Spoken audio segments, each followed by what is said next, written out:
All right, halfway through the event, who do you think's gonna win this, Abby? The more specific you can be, the better. Is he the one whispering right now?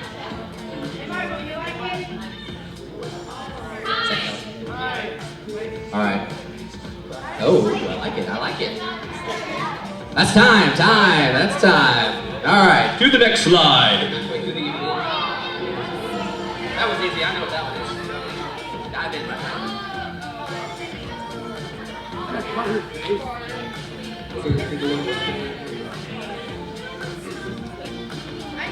All right, so what we're looking at right now, what do you think of it? Does it look delicious? It looks pretty good. Yeah, you just want like a whole back full of them just to shove them in your mouth?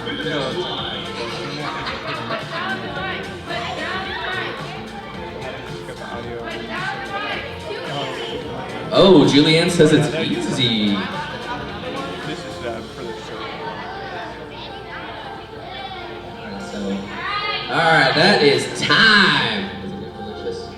Next slide, Josiah. Ooh.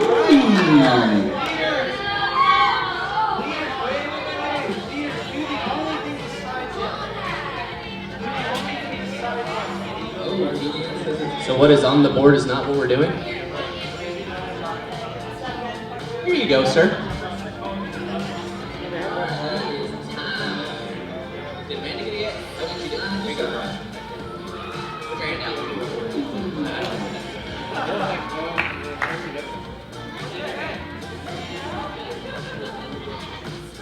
Describe it. What's the consistency? What's it taste like?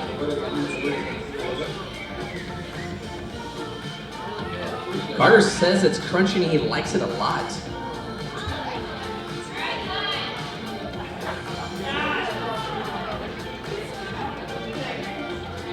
Kelly, what do you think of it so far? It's like really disgusting. Oh my gosh, that's hysterical. That's time. Josiah, leave it on this slide. We're good.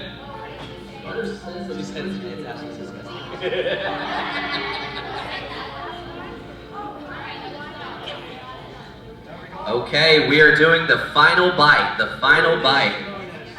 Oh, actually, I'm sorry. This is the bonus round. Feel free to be very specific.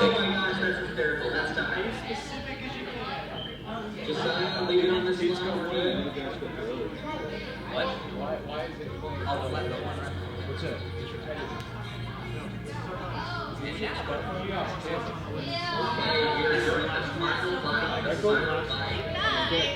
Actually, I'm sorry. This is the bonus round. Feel free to be very specific.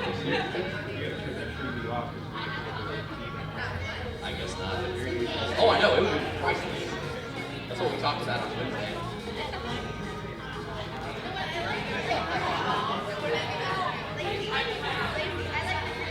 All right, that is time. Put down your final answers. Final answers. Oh, by the way, yes, you can. Is everybody done? Everybody done? Eric? Eric? Hold on. You're fine. Just hold on. Okay, you can take off your blindfolds. Yes.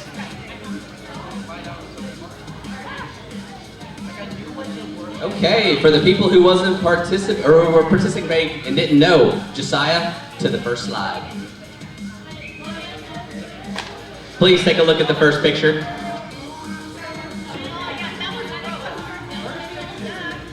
What?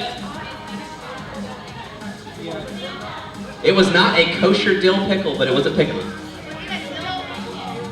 Is it a dill pickle? Just a normal pickle? Sorry. But apparently it looks like a dill pickle, but I don't know. Okay, if you put down pickle for your answer, you are awarded 1 point. Slide number 2, please. Slide number 3, please. Lemon. If you put down a lemon, you are awarded a point. Slide me up. If you could step into a Slim Jim, you got the answer. AKA beef jerky.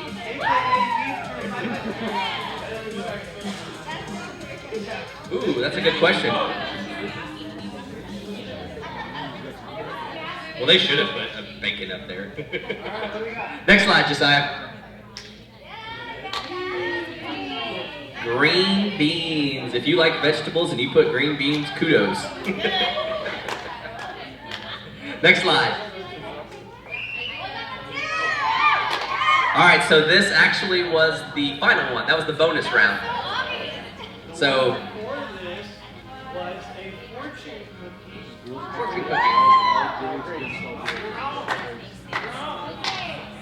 All right, Christy. How many points do we have for Michael? What up? 5 right. His taste buds are awesome. Very good. Nice. Good thing you didn't pick harder. Nick got till a 4. Oh, 5. What? And for Julianne? Total of 5. Uh-oh. And Kelly also got 5. We got a lot of 5s. Yo, what are we doing for the tiebreaker? We will have a tiebreaker against like the grades that have made it the farthest by the end of the month. Okay, so we've got. What grade are you, Julian? 7th, 8th?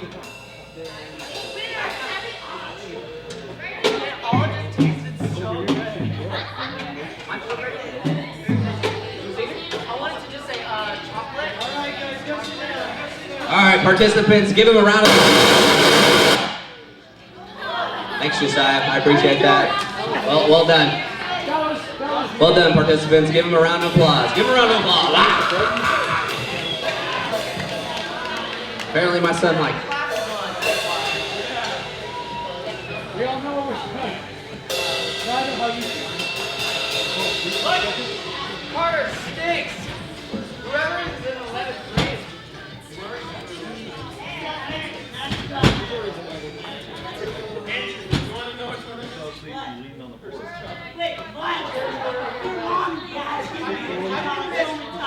We're keeping the chairs on the front row, join me.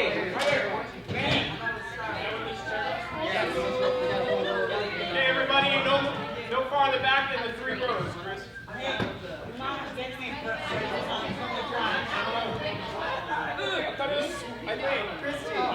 Christy, what did I choose for the first one? The pickle. What did I guess for the pickle? Give her some. Give her some. I don't remember. What? I don't remember what you said. Pretty sure I picked Hello. baked potato. Ah, very nice. Check. All right. Pretty fun game, huh? And I just want to let you guys know we came up with that not from Pinterest. We came up with that all on our own, so I think that deserves a round of applause for us, right? All right. Is everyone in here? Good? Okay. So we're going to go ahead and move on to the sermon today, and actually Eric and I are going to be giving the sermon tonight, so this is a little new for us and we're excited, but so we're going to start off. Any of you guys have a nickname that you get called? Sometimes probably not the most fun nickname in the world. You're not super proud of it. I tell you what, I'm right there with you. There were 3 nicknames that I had all of my life. The first one was Blondie, because I had a lot of blonde moments. I still do, all the time. I just had one recently. I gave Michael almost a clue. I don't think he heard me, but I was right by Michael, and I said, "Didn't you do the Hershey one?" I'm like, "Oh, I just got the answer." So, you know, I had a lot of those moments, so I got picked on a lot. I also was called that violin girl. Super annoying. I'm not the only violin girl in the world, obviously. And then the third one was homeschool. The most annoying nickname I've ever had is homeschool, because I went to public school in 7th grade, but I'd been homeschooled all the way before then. And for some reason, my whole school, which wasn't as huge as the schools that you guys have here, but it was about like 1,000, 1,200, somewhere in there. So it was a decent size. But I'd be walking down the hallway and somebody didn't even know, "What's up, homeschool?" And I'm like, I don't even know you. Super awkward, super annoying. But the point is I was so upset with being called homeschool for the longest time that I wanted to make everyone know that I wasn't an awkward homeschooler like they all thought I was. Which I didn't really, I mean, I might seem kind of awkward, but I didn't think I was super awkward because I went to church, I had a lot of church friends, I had a lot of homeschool friends, but what I didn't realize, I was so immersed in my Christian community that it was so different for me to be around people that didn't know about God or knew about God and hated him or thought it was a dumb religion. And it was odd for me to be in that environment. And so what I did was I kept wanting to be like everyone else. All my friends were super tiny and skinny. I wanted to be super and tiny skinny. I wasn't skinny enough. All my friends were super smart. I got mostly B's in high school. Even if I stayed up all night studying, memorized everything, I would still get that B. And I had a friend, I'll never forget him. He never studied once, and he aced the test every time. Any of you guys have those friends? They drive me nuts. If you're one of those persons, it drives me nuts. Erik is that same way. So I was never smart enough. I wasn't pretty enough. I wasn't talented enough. I was always second chair in my orchestra. So people that are in music, David, you understand this. Being second chair is like, oh, you're almost the best. Here you go. And it was so frustrating because I felt like I worked harder than everyone else in the group, and I still was second. I wasn't talented enough. I wasn't strong enough to climb that darn rope in the gym. Yes, we did that back then. I don't know if you guys do that now. I wasn't fast enough for the pacer. You guys know the pacer? I would always get out of breath. I wasn't enough. I wasn't enough. I wasn't this enough. And that's kind of how my high school was kind of shaped for me. Erik had a little bit of a different situation.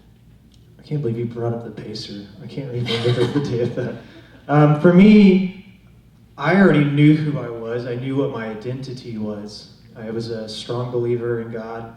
But my thing was I didn't want to be observed. I didn't want to be seen, and so I always went into like the big groups, and so the spotlight was never on me. I was that band nerd dude, but I didn't really have nicknames like Kate did, and I didn't have that desire to be more than what I was. I just didn't want people to see me. And so if that's you tonight, and you just don't want to really be seen, you feel like you're kind of irrelevant, I was right there with you. I went to church on Wednesdays, I went to church on Sundays. My parents were very rigorous in making sure that I was in church, and we were not a family of religiosity. We had a lot of relationship with God, but I just didn't really feel the urgency to share that with my friends. I didn't have the urgency in my life to be anything more than just a placeholder in a group. And so if that's you tonight, that's where I was. And I think we kind of all can relate to one or the other. How many of you are the ones that feel like you can never fit in? A couple of you. How many of you are the ones that feel like you just want to go below the radar? You don't want to be seen, you just want to get through life, go to heaven, get your prize that God has promised, you know? Yeah. So as you can see, just looking around the room, we've all been in that place. Maybe some of us still are. I know sometimes, for me, I'm still comparing myself to others. Oh man, I wish I had the beautiful voice like Erik did that came so naturally, you know? But it's crazy, when we all feel this way, we're forgetting that God has a divine plan for us. So when we start comparing ourselves to others, we're neglecting the fact that God has given us these specific talents and gifts that he's wanting us to use for him. And tonight we're actually going to be talking about a story. Most all of you probably know it. It's about Esther. And she's kind of in that exact situation of not feeling like she's blank enough. So Erik is going to come and he's going to share the story with you guys tonight. Yeah, you know, thankfully God has something to say about us feeling small and insignificant. He has something to say about the grand plan that he has for our life. And lastly, he has something to say about how you are uniquely designed for a destiny that he has in mind. You know, tonight we're going to look at the story of Esther, and we're going to begin with chapter 1, verse 2. And it says, "In those days when King Xerxes sat on his royal throne in Susa, the citadel, in the 3rd year of his reign, he gave a feast for all his officials and servants. The army of Persia and Media and the nobles and governors of the provinces were before him. And while he showed the riches of his glory and the splendor and pomp of his greatness for many days, 180 days to be exact, half a year long party, half a year long feast. So Xerxes was a proud, cocky, full of himself, egotistical, narcissistic man. He lacked any sort of humility at all. All he cared about was getting more, more, more.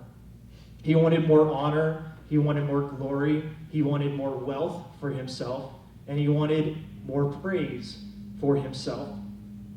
You know, the crazy thing is that even after throwing that big party, the greatest party that the region had ever seen, what does he do? He goes off and throws another party right after. Isn't that kind of odd? I think it's just kind of strange that he's so into himself that's like, I just didn't get enough glory in that 100-day one. I need 7 more days of that. And so he threw that for his closest friends and his kind of governors in that area. And at the party, Xerxes not only wanted to show off his wealth, he also wanted to show off his possessions. And back in that day, a possession was a queen. Believe it or not, they actually counted people as possessions towards them and things that they could use for themselves. And so at this 7-day party, the last day of it, Xerxes is all merry and full with wine, so he's drunk. And he requests that his queen come out and dance and show off how beautiful she is for all of his guy friends. And she does the one thing that nobody ever did to Xerxes back then. She said, no, I'm not going to do that. And so what happened is a king can't be, dishonored in that way, so he boots her out of the palace. It's not like today where you're queen and you're queen until you die. It's like, you disappointed me, so you're out. I don't want you anymore. So the search for a new queen began. This is where we arrive at Esther. An orphan girl who lost both of her parents, she was unwanted by anyone except for her cousin Mordecai, who raised her. She felt small, and she felt insignificant, as if her place on this earth was irrelevant. And yet God had uniquely designed a plan for her destiny, and it was all on his mind at that time. Esther was chosen as one of the candidates to become queen because she was beautiful. That's the one thing it took for Xerxes. She just had to be pretty. So he went out and told all of his people, hey, go, find 100 of the prettiest women, and we'll see how they do as queen. Can you believe that? All that matters is just how pretty she was. And so we get all these people, and they finally narrow it down to 7 candidates, and they actually go through what's called a regular period of beautifying. So they learn how to be even more pretty, learn how to be even more beautiful. And guess how long this process took?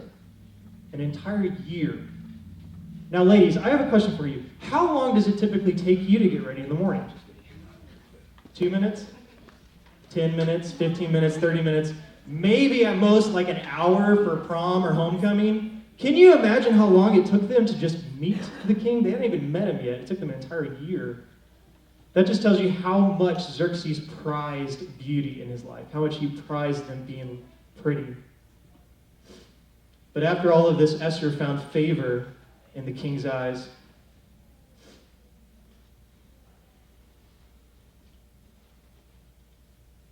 And during this time, there's actually another story that's happening over here.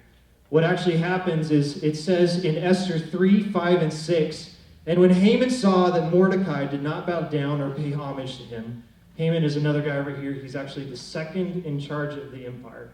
He's like right below Xerxes. And Mordecai, as you remember, is Esther's cousin, the man that raised her. Haman was filled with fury, but he disdained to lay hands on Mordecai alone. So as they had made known to him the people of Mordecai, Haman sought to destroy all of the Jews. Every single one of them. The people of Mordecai throughout the whole kingdom of Xerxes. Haman had this thought to himself that if one Jew decides to dishonor me, all of them are the same. And so I'm going to annihilate them. Millions and millions of people probably at that time. And Mordecai takes this to such a level and takes it such a hard place. And he actually finds him actually weeping and mourning at the gates of the capital. He tears his clothes in disgust. He actually puts on sackcloth. Same thing to us as burlap. So it's like wearing a burlap suit. And he's showing how in anguish he is. And can you guys just turn to your neighbor and say, that hatred is extreme.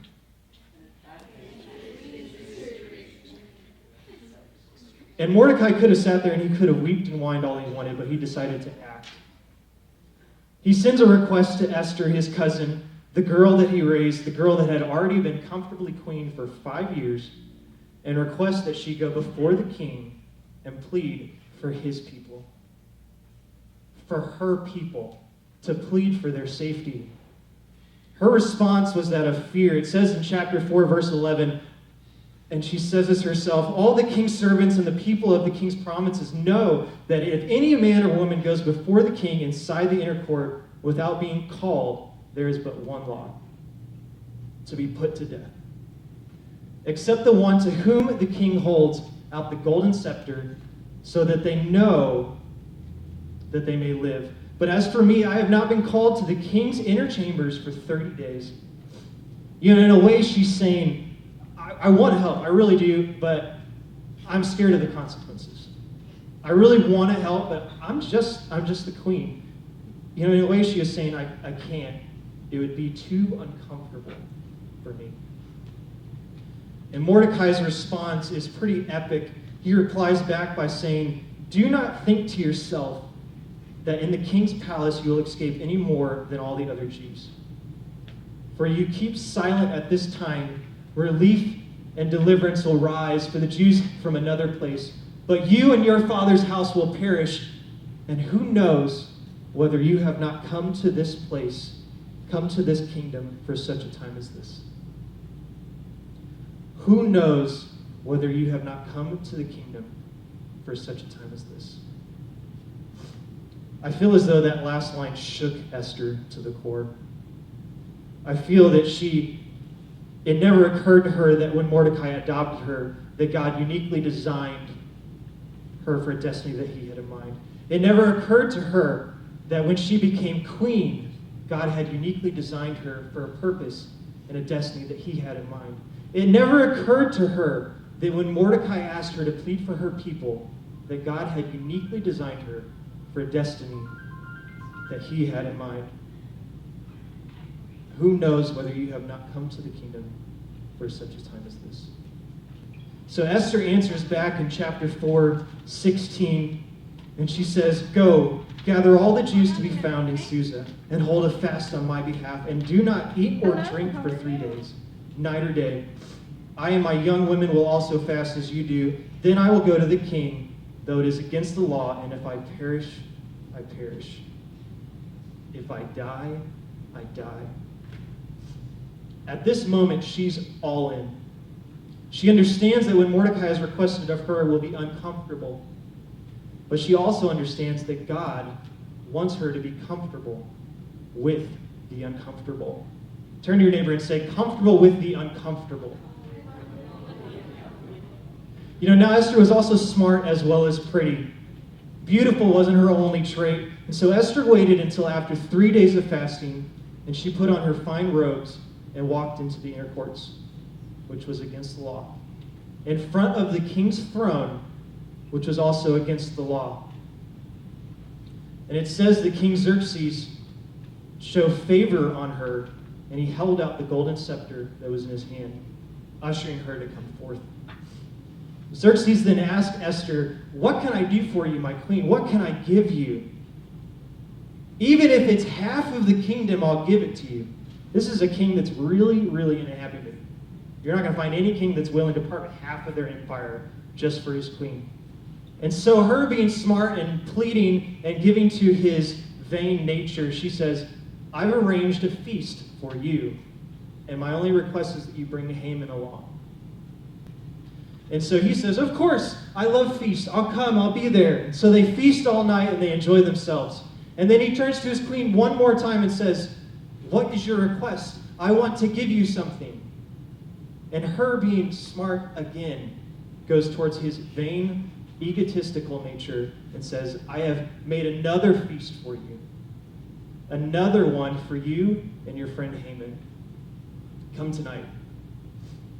It's so interesting that we connect to our other story involving Haman and Mordecai. And it just so happens that while Haman is walking home after the first feast, he bumps into Mordecai. And he discovers that disgust and hatred within him again. And he says, killing this man can't wait. And so he starts to plot with his wife and his closest friends of how to best kill this Jew and make it known to everyone. And so they plot together and decide that we're going to create a 75-foot tall gallows to hang him on. Now, a couple days ago, I actually measured the ceiling, and it comes out to 12 feet tall. So the gallows would have been 6 times the size of this ceiling. So they wanted to show everyone that if you dishonor me, you'll be killed. So the next day, they have this feast. And Esther is there, and she's talking with them, and suddenly Xerxes turns to her again and says, "What can I do for you? What can I give you? These feasts have been great, but I want to give you something." And she has one reply in chapter 7, verse 3. She says, "If I have found favor in your sight, O king, and if it please the king, let my life be granted me for my wish and my people for my request. For if we have been sold, I and my people to be destroyed, to be killed and to be annihilated. If we had been sold merely as slaves, men and women, I would have been silent, for our affliction is not to be compared with the loss to the king." And just jumping ahead, Xerxes takes this and he goes, "Who has plotted against you?" And she points at the man. She points at Haman and says, "This is the man, this is the one that's plotting against me." And you fast forward, and actually the gallows that Haman creates to kill Mordecai, he dies at the same gallows. And so it's just a twist of events, and it's just interesting to me because of how brave Esther was in that moment. Can you just imagine how uncomfortable that must have been, of knowingly blurting out something that the king would not like? But God had called Esther to be comfortable with the uncomfortable. Now, I don't know if all of you have thought about how that might relate to your life. I have an example from something that both of us, actually, a couple years ago at Central Assembly, which is our old church before we came here.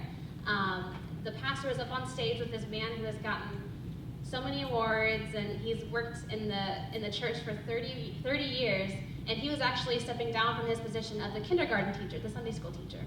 And I remember the pastor saying, "I wonder who's going to take on this job. I wonder if you're going to do it." And I looked over at Erik, and I'm like, "We're doing it. Like, this is happening right now." And as I started thinking about it, I was like, "Oh, man, I got 3 jobs. I have 10 students. I have school. Oh, I have a practicum next week. Like, I work in the school." So all these little things started popping in my head of, I don't think I have enough time for this. I'm not willing to give up my time for something that God might have for me that's just great. But as we started talking about it, and I actually went up to the associate pastor that night, and I said, "Mike, I want this job." I said, "I don't have time for it. I might blow my brains out, but I'm tired of coming to church every Sunday morning and just getting fed. I want to be the feeder for once. I want to be the one that invests in somebody's lives." And afterwards, parents started coming up to me saying, "You have no idea how much I appreciate you in there. The kids are begging me every week to bring them to Sunday school. They're pulling me out of bed every morning or every Sunday morning." And I'm just like, man, if I didn't step up, maybe somebody else would have, but who knows, maybe it would have been somebody else that didn't have the passion for it than I did. So the same thing with Esther. She knew of her calling. She could have stayed comfortable. By comfortable meaning, she had a whole palace to herself. The king offered her half of the kingdom. She probably had all the food she could eat, all these great wardrobes, hair designers, all this kind of stuff. So she could have just sat back and not said that she was a Jew and let her people die. But she didn't. And that's what's crazy to me, because if she wouldn't have done that, imagine all the lives that would have been destroyed. Imagine all the turmoil that would have gone through, and she would have sat back and watched that all happen, and she probably would have been found out later and killed anyway, just like she said in the story. So what about you now? What do you have in your life that can make a difference? What's that one thing that you've been kind of thinking about doing, but not sure because you don't know if you have enough time? You don't know if you're capable of doing it. You don't know if you're smart enough, not athletic enough, talented enough. Maybe you're in the 6th grade right now, and maybe your life dreams are still in the works, but you see somebody at the table across from you who is always sitting alone by themselves. They get picked on. They don't look like you. They don't look like anyone else in the school. Maybe you're supposed to go talk to them. Maybe that's the one person that you can make a difference to. Maybe this is your first time at youth, or maybe you've been coming to youth and you just don't really know how you feel about the whole thing. Maybe you feel uncomfortable actually giving yourself to the Lord. Maybe you're uncomfortable saying, okay, God, I'm all in. Take me, use me. I give you all my talents, all my gifts, all my struggles. Maybe that's you. Maybe you've been in church for a while, you know the routine, you're just going through the routines, that's all you're doing. And you're saying, okay, I know more in the Word, it's time for me to maybe step up. Maybe you're supposed to be up here and sharing some ideas. Maybe you're one of the younger ones, and again, in 6th grade, that verse saying, don't let anyone look down on you because you're young. Maybe you think you're too young. Maybe you don't think you have the right words. And actually, I have to say tonight, I'm shaking in my boots right now, guys. I told Erik last night, I said, I don't want to do this. I'm not smart enough. I'm not confident enough to get up here. I don't care if I'm a performer. This just freaks me out. But God said, go. So we have to find that thing in our life right now. We have the things later, but we also have probably something in our life right now that God is asking us to use. And imagine what would happen if we all did that. You know, I'm kind of curious what would happen if we all did that. Like she said, what would happen if we actually pursued the uncomfortable things in our life to give glory to God? What would happen if everyone on this planet actually decided to pursue that destiny that God had uniquely designed you for?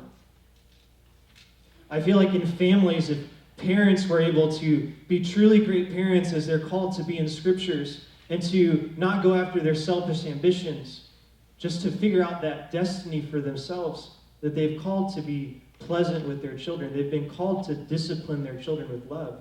That family would be so much healthier. What would it look like if you guys actually respected and obeyed your parents? If everyone around us respected and obeyed our parents and followed after that destiny that God had uniquely planned for you? You know, what would it look like if nation upon nation upon nation looked at each other and saw friend rather than foe, deciding to live in peace with each other after that unique design that he had created for that destiny?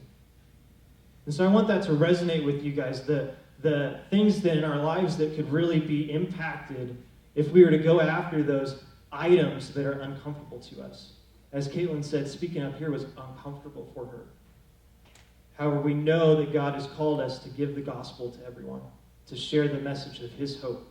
And we see that hope for his people through Esther, because she was bold and courageous in a time when it was much more convenient just to be quiet. And so I'm curious how that would impact your life if you were to do the same in your schools, in your homes, around your immediate family, around your extended family, even inside this church, to be courageous and brave.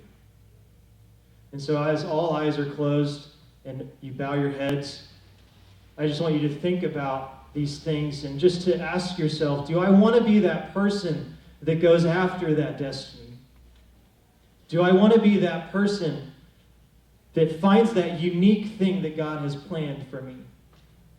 And again, I want to remind you to have all eyes closed and all heads bowed. And so if that's you tonight, that you really want to just impact this world, even if it's uncomfortable, even if it's hard at the times, and even if I say that it's hard sometimes following Jesus, it's tough.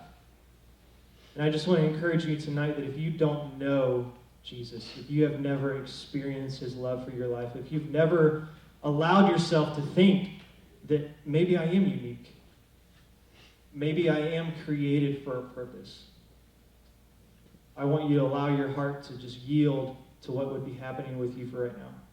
That maybe Jesus is pressing into you saying, I'm here. I do love you and you are unique and I do have a destiny for you. So if you feel like that's you tonight, that maybe you could pursue those uncomfortable things in your life, I just want you to pray this in your heart with me. Jesus, we come to you tonight recognizing that we are nothing without you, Lord. And we always look after your guidance in our life. And tonight, for those that don't know you, Lord, I pray that they will allow themselves to yield their heart and yield their ambitions to your will, Lord. that they would open up their heart to you, that you would find a home in their lives. I pray that these students will pursue those moments that it's uncomfortable, but where you could get the most glory out of it, Lord. That they would be comfortable with the uncomfortable. And we pray all of these things in your wonderful name. Amen. All right, so we have our little token thing that we always send off with you guys. It's a little mirror that you can put in your locker or on your mirror at home, whatever, to remind you. We have butterflies for the girls because they only had a couple circles. So girls are getting butterflies. Sorry. If you don't like butterflies like me, I apologize. But that's just to remind you that God made you. He had a unique design in mind when he made you guys, okay? And something that we had been talking about, he made you to be you. We don't need somebody else. So when you see this mirror, let it motivate you to get comfortable with being uncomfortable. Can you guys say that? Comfortable with being uncomfortable. I know that's a hard thing to say.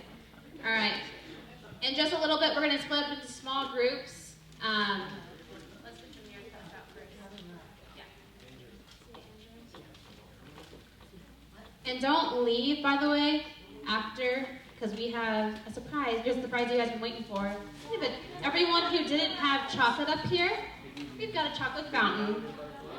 After small group, it's going to be awesome. You guys are going to love it. Also, big announcement. This is big, guys. Listen. Nick, can you join me up on stage, please? Can you join me up on stage, please? I think everyone knows what I'm talking about right now. So, Nick is a part of the LQ, La Quinta High, soccer team, and they just won CIF this weekend for Southern California. Round of applause for Nick. So yeah, make sure you congratulate him on your way out, because this is a big deal, guys. This doesn't happen every day.